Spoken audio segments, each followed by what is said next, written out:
Okay, so let's talk about a band that's, well, almost impossible to talk about. Primus. We're going to dive headfirst, or maybe base first, into their totally weird, funky universe. They're one of those bands, once you hear them, you never, ever forget them. And to really get what makes them so special, we've got to kick things off with a legendary story. A real what-if moment in rock history. So picture this. It's 1986. Metallica, after the horrible tragedy of losing Cliff Burton, is looking for a new bassist. It's a huge deal, right? So in walks this guy, Les Claypool, who's a buddy of Kirk Hammett's. And let's just say the audition did not go as planned. It's one of those incredible what-if moments in music, and honestly, it's the perfect way to introduce a band that was just too wonderfully weird to fit in anywhere. All right, Section 1, a sound that defies. And that's really the only way to put it. To get Primus, you gotta just toss out your whole idea of genres. Are they rock, funk, metal? The answer's kind of yes, and also a huge no. They're all of it and none of it all at once.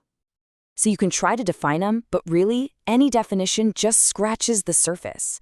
The key, the absolute core of Primus is this.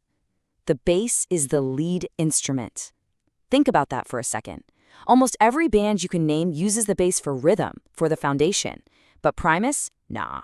They built their entire universe around the bass as the main voice, the thing driving the melody. It's not a foundation. It's like a 10-story skyscraper made of pure funk and metal. And where does a sound like that even come from? Well, you get this absolutely wild mix of influences. I mean, just look at this list. You've got the total weirdness of Frank Zappa, the trippy soundscapes of Pink Floyd, the god-tier guitar of Jimi Hendrix, and then Cher. Yep, Cher.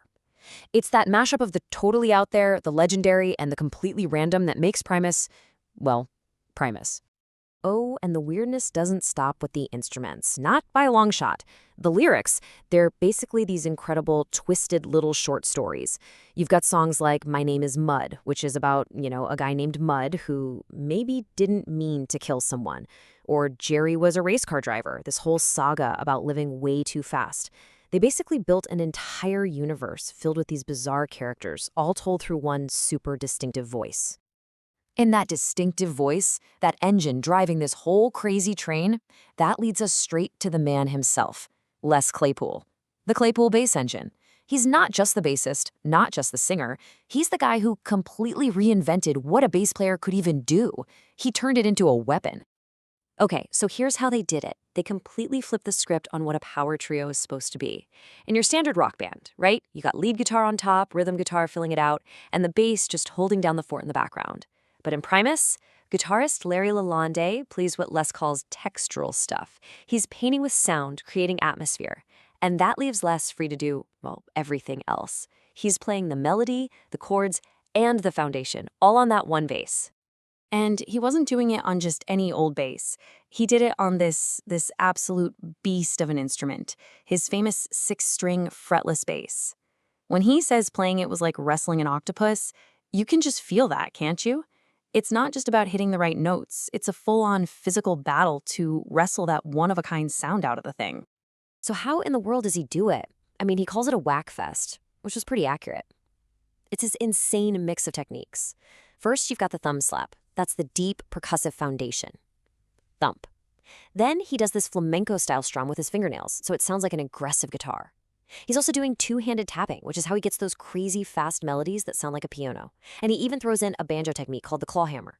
You put it all together, and his one bass sounds like 3 different instruments playing at the same time. It's nuts. Okay, let's move on. Section 3, welcome to the weird. Because with Primus, it's never just about what you hear. It's a whole visual thing, too. Their videos, their live shows, the characters they create, it's all part of this bizarre, complete artistic package. And speaking of characters, their world is just full of them. But there's one that stands above all the rest. If you're a Primus fan, you know exactly who I'm talking about.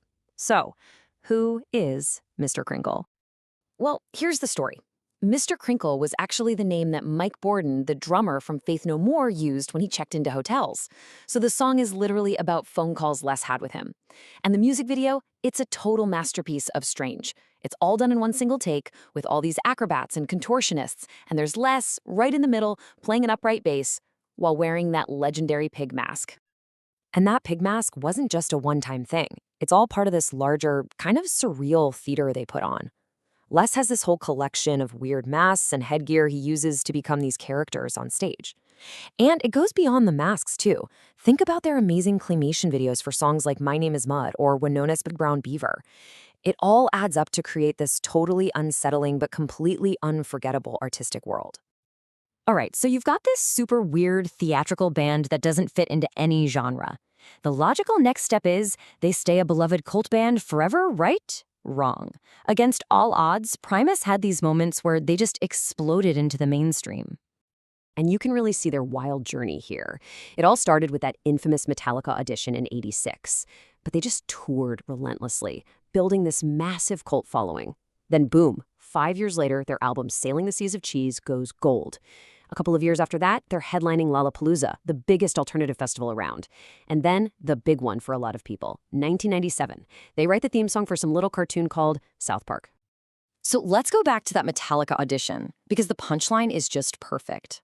Years later, James Hetfield is in a documentary and says something like, "Oh yeah, Les was just too good for us." But Les's response, it's just priceless. He basically said, "Nah, he's full of it. He just thought I was a freak." And you know what?